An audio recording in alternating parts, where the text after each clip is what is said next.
Right, but if I wanted to identify with my Britishness, right? Yes. Yes. How would I do that? Oh, they have the choice. They can compete for England or the UK if they so wish. So you wouldn't object to that? Oh no, that's already built in. There's an agreement in already that any athletes from Northern Ireland have a right to choice to compete for Great Britain or Ireland. The problem is, Mr. Chairman, and I repeat it again, is that Athletics Ireland will tell you when they're in that an athlete from any part of the island of Ireland can compete for Ireland. What they fail to tell you is it's only the Republic. That's where the problem is.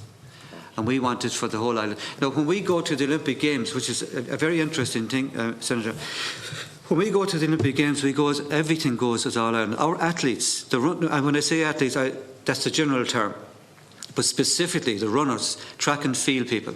When we go to the Olympic Games, we go as an all-Ireland team with no problem. We're recognised by the biggest sporting federation in the world, the International Olympic Committee, as representing the island of Ireland. There's a statement from the President of the Olympic Council in the appendix.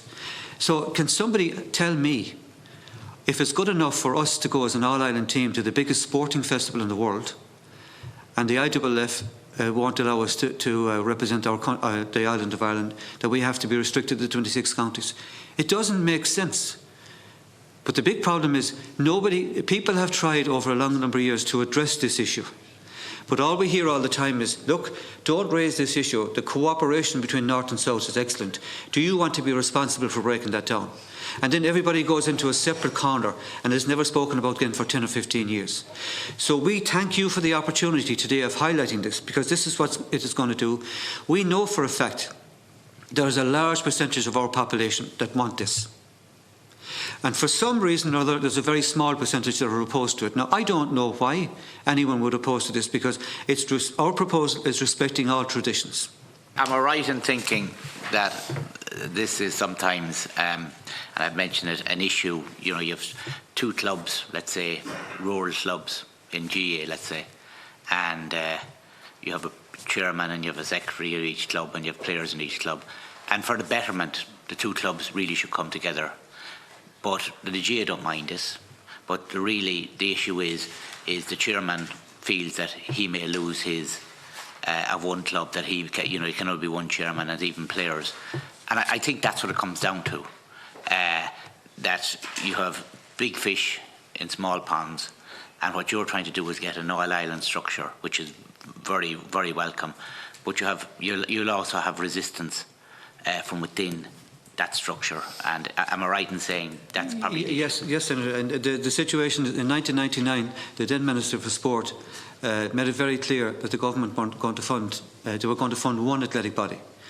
And with Sports Ireland, I think they had a name at that time, pressure was applied, substantial pressure was applied on the athletic bodies to come together. And I think if that same thing is done, because you're right, there are individuals in different organisations that have created or retaining positions of power for themselves at the detriment of the athletes, and that should be exposed. And again, I reiterate, this is for the good of Irish athletics, for an all-island basis. This will do nothing but good. Now, with regard to the IAAF, our contacts with the IAAF over a long number of years indicate that if we resolve the problem on the island of Ireland, they will endorse it. So the problem, from my many years of experience, is on this island. There is a reluctance on the part of certain people and certain organisations to even address this issue, not to talk about trying to resolve it.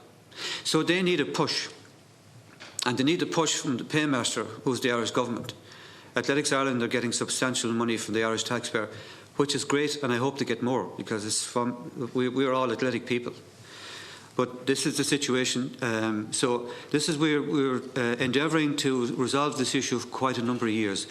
And we've raised it with several politicians. We raised the issue with the North-South Ministerial Council. We had a number of meetings with the North-South Ministerial Council, and we had fantastic cooperation. We brought it to a very advanced stage. But for some reason or other, Athletics Ireland took a decision that they weren't going to discuss anything that was outside the 26-county remit. They say that they're obliged to do this to protect their membership of the IAAF. Now, what we're saying is, from the contacts we're getting, the IAAF are saying, you sort it out and we'll endorse it. The British have already endorsed it. They have a section of Northern Ireland. They're not afraid to get an all-Ireland association. And just by way of saying the British, His Highness Prince Charles was in Armagh only a week or two ago, and he met Rory Best, the Irish rugby captain. This was on the 6 o'clock news, Mr. Chairman. So he was asked by the reporter, you spoke to Prince Charles about sport. And he said, and what was his response, and what did you say to him? And Rory Best said, yes, we indicated to Prince Charles the importance of all island structures, like the Rugby Association and the Gaelic Football Association and all other bodies. This is extremely important to us, he said. And he said the Prince was very taken by it. So I would say to you that the British are not the problem. Our problem is on this island. We must get people to stand up and say we're going to address this issue. We have indicated a clear route to solve this issue. We're not in the business of attacking people or anything like that. That's long since gone. We're not in the business of advocating new associations. The Athletic Association of Ireland and Athletics Northern Ireland, they're doing a very good job promoting athletics. We would have certain issues we discussed with promotion of athletics, but that's not for today. So these two associations, along with the political structure, with encouragement from you guys and people across the water, this can be resolved. Now, if in our presentation we have shown you 60 organisations, that's 60 that are all island bodies. Now, I've contacted all these people, and they do nothing but express pride at the fact that they're an all-island body. And a couple of weeks ago, we had Rory McIlroy, the golfer, on Irish and World Television, saying that he was bursting with pride to go and play golf for Ireland in Rio. The island of Ireland, he said, where he always played his golf, and he said he was so proud to do that. So we have all, and if you look at the general setup of Irish society, you have the trade union movement, all Ireland. You have our churches, all Ireland. Our tourist board, all Ireland. And if you go back to the Good Friday Agreement, there are 7 to 10 groups there that are set up under international treaty to represent the island of Ireland. So I would say to you, Senator, nobody should be afraid in the political organisation to address this issue. You should roll up your sleeves and say, this is not right, it can be resolved without causing any insult to anybody. And we must make it clear, Mr. Chairman, there are people in Northern Ireland who are British and Unionists, and we wish to respect that right.